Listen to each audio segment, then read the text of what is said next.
बाँस को बाँस के तरफ से देखना चाहिए, उसकी गुणवत्ता का दोहन करना चाहिए।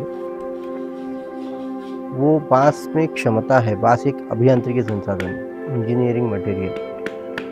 ये दिखने में पाइप है, ये पाइप केवल पाइप नहीं है, तो ये पाइपों का पाइप है। इसका एक फाइबर एक पाइप है और वो कई पाइपों को बाइंडिंग स्टार्च से बाइंड किया हुआ जैसा लगता है और ये उँगलियों में जैसी गाँठ आती है, वैसी बाँस में भी गाँठ आती है, तो उसके कारण वो बहुत काफ़ी मजबूत हो जाता है। इसका आप शरीर रचना उसको देखेंगे तो बाहर का जो भाग है वो काफ़ी मजबूत होता है, उसमें फाइबर ज़्यादा और स्टार्च कम होता है।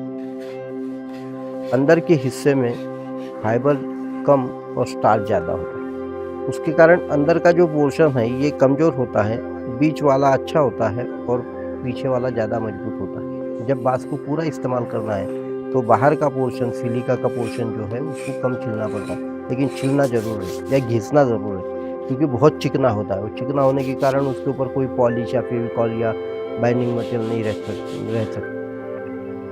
इसको छोड़ के बीच वाला जो भाग होता है उसको बोलते हैं गुदा।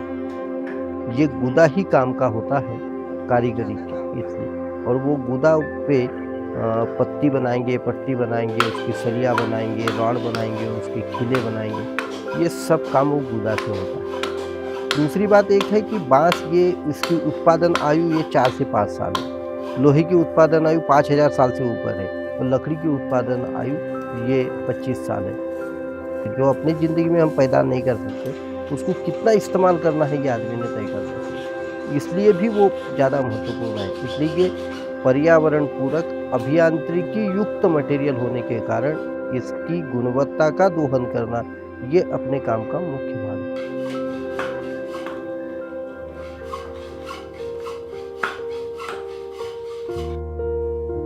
अन्य प्रांतों में रह के लोग ये कहते थे कि ये बाहर का आदमी है, अन्य प्रांतों से आए।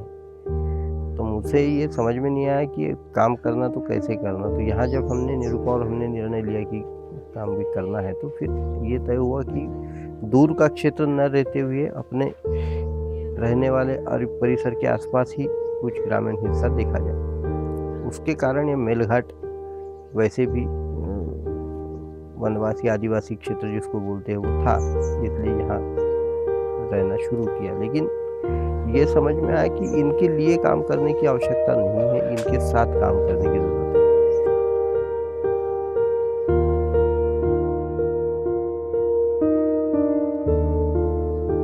इस समाज के पास बाँस के बारे में बहुत ज्ञान है। उनके रहने का घर ये बाँस के टट्टों का है, झिंजा बाँस का है, बोवाई का यंत्र नानचेरी वो भी बाँस का है, बैल को लगाने का मुस्का भी बाँस का है, जाते का खूटा बाँस का है, मुर्गी रखने का बेंदा बाँस का है, मुर्गी का अंडा उगाने की टोकरी बाँस की है, ये सब है। इसका मतलब उनको बाँस जंगल से लाना, काटना, फाड़ना, चीरना, छीलना ये सब आता है। अभी हमने उसमें एक ही परिवर्तन किया है कि मेहनत ज़्यादा लगे, बाँस कम लगे, आमदनी ज़्यादा हो। ये हर डिज़ाइन में हमने करने का प्रयास किया है।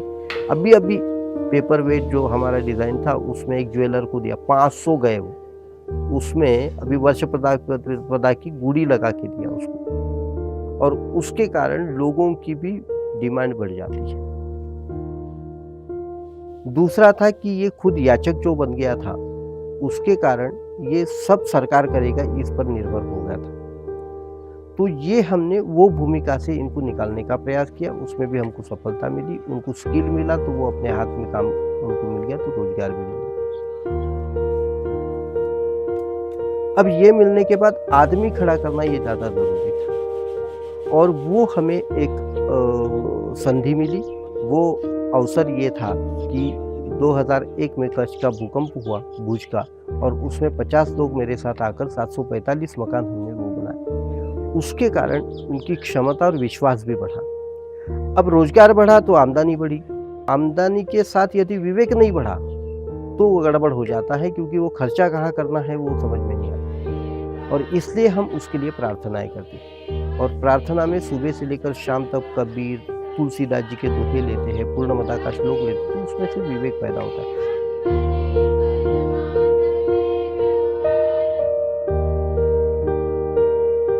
इस समाज का नाम कोरकू है। कोरकू शब्द का अर्थ ही मानव होता है, मनुष्य होता है।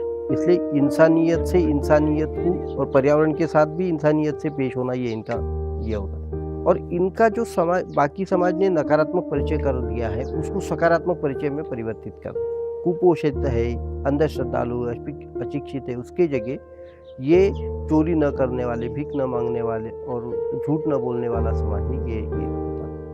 दूसरा बात है उनके पास बहुत ज्ञान है, उस ज्ञान का संकलन करना, संरक्षण करना, संवर्धित करना ये हमारा लक्ष्य है और इसलिए ग्राम ज्ञानपीठ की स्थापना हुई है। हम ये स्मृति जागरण के कारण ये काम करेंगे कि उनकी जो ताकत है, उनके पास जो विज्ञान है उसको हम सुरक्षित करेंगे।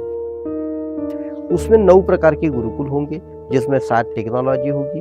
उसमें सब बांस, कपड़ा, चमड़ा, लोहा, पत्थर, मिट्टी ये सब टेक्नोलॉजी होगी और उसके साथ एक लोक कला और एक कृषि, इस प्रकार के गुरुकुल होंगे।